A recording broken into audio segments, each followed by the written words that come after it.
So in this video, you're going to learn how to make money from flipping properties, even if you're just starting out. Some people are really scared about doing flips right now, and the fear is stopping them making money. Why? Because they think the market's going to crash.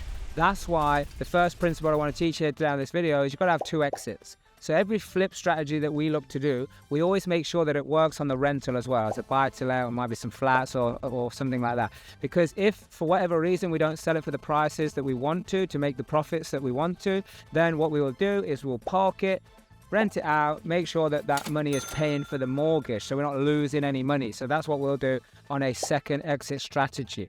Now, when it comes to doing flips, first of all, what you got to do, you got to buy for demand. So you got to call the agents, ask them, what is it that's selling, flying off the shelves? You know, I've done many trainings. You'll be able to get them probably in the description. We train this live in the rooms as well, where we train people on what to look for, how to get the demand. Once you know the demand, you know the product. So now I go and find something that's not that product, and then I'm going to pay to renovate it into that end product, because I know that people want it for the schools, or they want it for the kitchens, the gardens, the parking, the location, the area. I will get that data. Now, once I go find the property, I get my offer accepted. Now I've got to go in there and do the renovation. I've done other videos on renovations and how to do that. Go check those videos out here. Make sure you subscribe to the channel as well, so you get all of these new tips, because they're all pieces of the puzzle together so you can win this property game. So if you want to make money, you've got to put the property in a different category. So if you're just taking a 1-bed, you got to make it a 2-bed. If you're taking a 2-bed, make it a 3-bed. 3-bed, make it a 4-bed. Now, some people might be like, oh, wow, I'll take a 2-bed and turn it into a 5-bed. Yeah, but you've got to be careful, because where there's loads of 2-beds, maybe someone who's going to spend money on a 5-bed, that's not the type of property. So taking it from 3 to 4, 4 to 5, generally this has seen lots of great and yield great results. Another thing for flipping, by the way, and we've done this a few times, is buy places with big gardens. Why? Because then we'll split the title upon the purchase, flip that one, but then build a new house on the other one. This means the margins are much, much higher, because you're getting double bubble just off one particular deal. But remember, make sure that both of them, even the new build as well, both of them work on a rental. I actually have one where we did this, where I wasn't able to sell the new build, and actually I still own it today, rented it out for the last few years.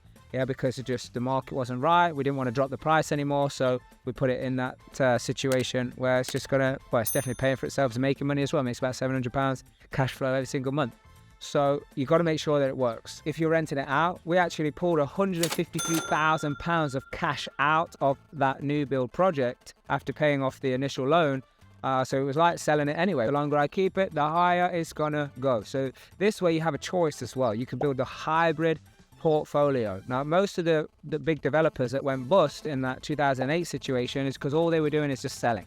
Now, the clever developers, all of them, they are doing both. They're doing some buy and hold, and they're doing the buy and developing to sell. So we've took people who were doing one property a year for the 5 years in a row, just using their own money, taking the profits, putting it in. So what you got to do is not limit yourself to just using your own funds, because it's a very slow process. You've got to learn how to raise other people's money. There are investors out there. This is the biggest thing. People are like, nobody's going to lend me any money. Do you know how many people I've talked who said that? And now all of a sudden they're raising 100,000, 200,000, 400,000, over £1 million. Some people over £4-5 million over their property journey over the last 3 years to invest, to cover the deposits of their properties, to cover the renovations of some of them, because obviously they get the rest of the money from the bank. So don't limit yourself by just trying to use your own small pot of money, or maybe a large pot of money. But if you've got that, then go get the other money as well and do the bigger projects where the more margin is.